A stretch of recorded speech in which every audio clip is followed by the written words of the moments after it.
करने को तैयार हूँ और ये लड़ाई आज शिमला से शुरू हो रही है, पूरे हिंदुस्तान के अंदर जाने वाली है। 14 अक्टूबर को पंजाब में होने जा रही है, फिर 15 अक्टूबर को उत्तराखंड, पूरे हिंदुस्तान की रैली जाएगी। मैं प्रदेश सरकार से भी और केंद्र सरकार दोनों से मांग करता हूँ कि नौजवानों का हक है, पुरानी पेंशन मिलनी चाहिए। क्यों मिलनी चाहिए? क्यों ये एक कर्मचारी 60-62 साल काम करता है, सरकार को अपना जीवन देता है, सारा कुछ अपना बलिदान करता है, उसके बाद बुढ़ापे में वो दूसरे भरोसे जाए। दुख इस बात का है कि पैसा हमारा सरकार उसमें गवर्निंग बॉडी बनेगी और पेंशन हम जो बुढ़ापे में प्राइवेट कंपनियों के पास जाने। मैं तो इसको कहता हूँ ये बहुराष्ट्रीय कंपनियों का खेल हो रहा है, इससे हमारा नुकसान नहीं हो रहा। मैं तो कहता हूँ सरकार को चेतना आनी चाहिए, विशेषज्ञों को बुलाना चाहिए, इसमें देश का नुकसान है।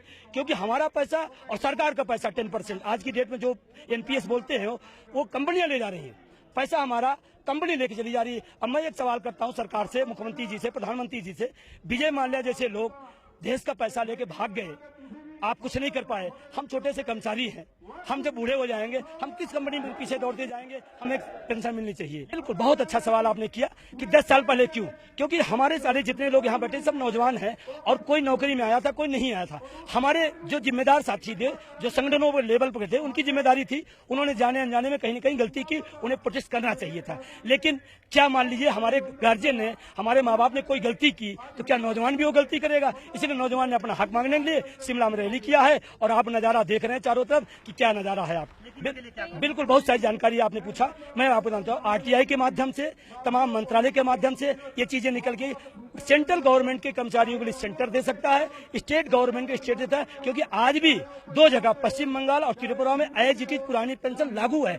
अगर वहां लागू हो सकता है तो अपने प्रदेश में भी प्रदेश लागू कर सकता है। सिर्फ बहानेबाजी करते हैं कि केंद्र का मामला।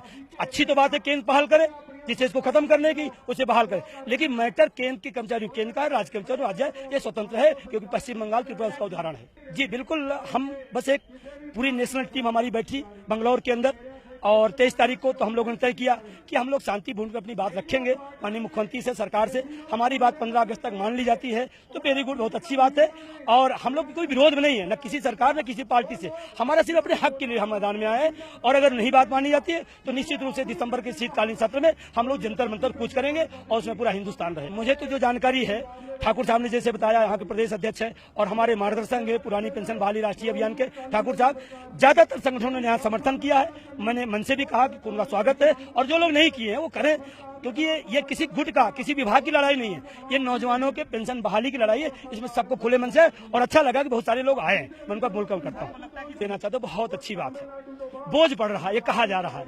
अभी कल की डेट में सांसदों ने 250 गुना वेतन वृद्धि की, वेतन भत्ते में सब वृद्धि की। उस पर बोझ नहीं है क्या सर?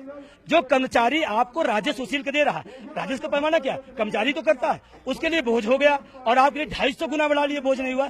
ये नाइंसाफी है, ये गलत है।